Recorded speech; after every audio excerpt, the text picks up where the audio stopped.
statement of the issue in the question.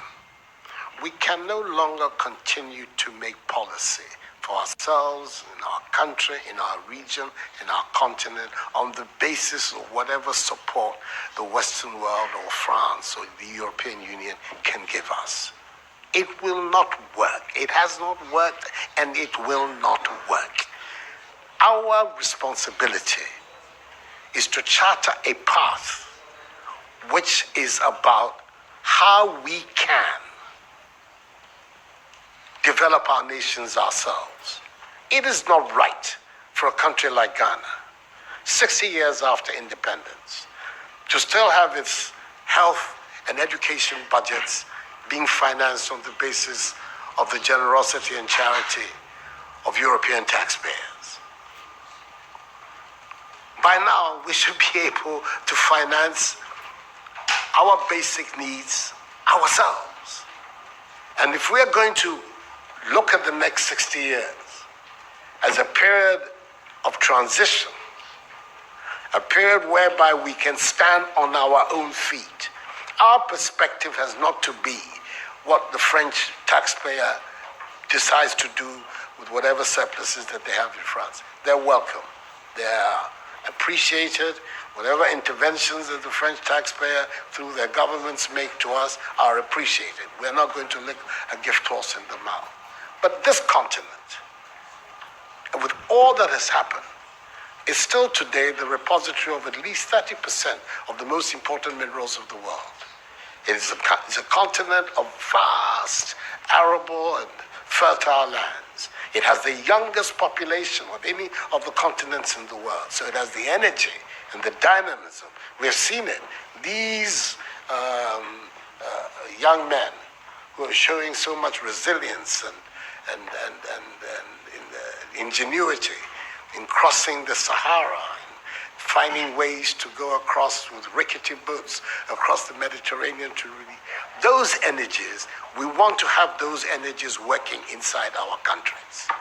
And we're going to have those energies working in our countries if we begin to build systems that tell the young people of our country that their hopes, their opportunity are right here with us. Migration and the movement of people is being presented in a manner which suggests that somehow it's a new phenomenon. There's nothing new about it. It's as old as man, the movement of people. And it has always been linked to the same thing. The failure of where you are to provide you with an opportunity, so you move somewhere else. Those of you who are familiar with 19th century European history would know that the biggest wave of immigration in 19th century Europe, the latter part of it, came from Ireland and from Italy. Waves upon waves, generations of Italians and the Irish people left their countries to seek the American paradise, largely because Ireland was not working, Italy was not working. Today, you don't hear it. Italian young people are in Italy. Irish young people are in Ireland. We want young Africans to stay in Africa. And how are they?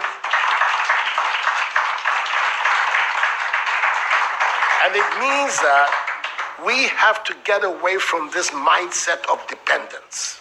This mindset about what can France do for us.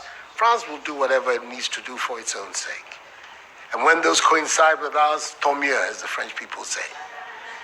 But our main responsibility as leaders, as citizens, is what we need to do to grow our own countries. What are the institutions that work that will allow us to have good governance, to have accountable governance, to make sure that the monies that are placed at the disposal of leaders are used for the interests of the state and not for those of the leaders, to have systems that allow for accountability, that allow for diversity, that allow for people to be able to express themselves and contribute to fashioning the public will and the public interest.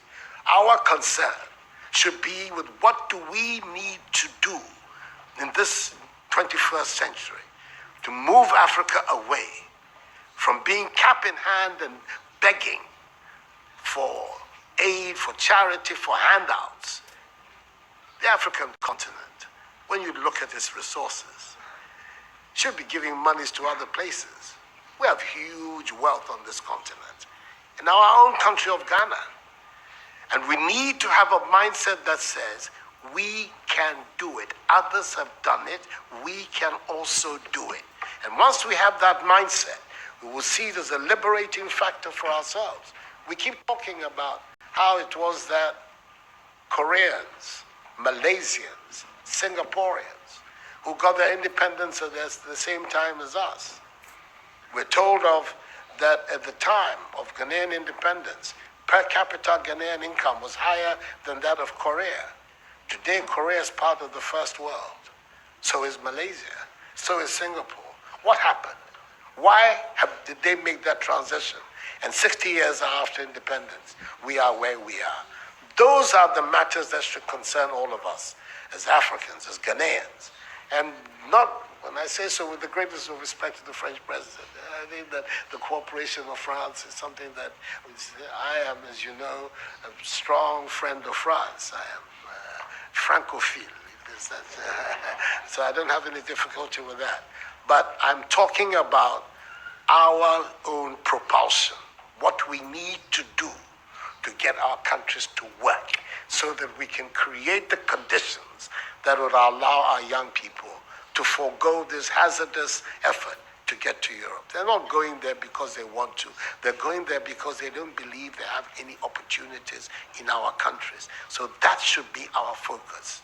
And I believe that with that if we change that mindset of dependence, that mindset which is contingent on aid and charity, we would see that in the decades ahead of us, the full flowering of the African peoples would take place. And that new African personality that was talked about at the time of our independence will become real and imminent in our times. That's what I'm saying. I hope that I'm not upsetting the questioner or even some of my friends who are here.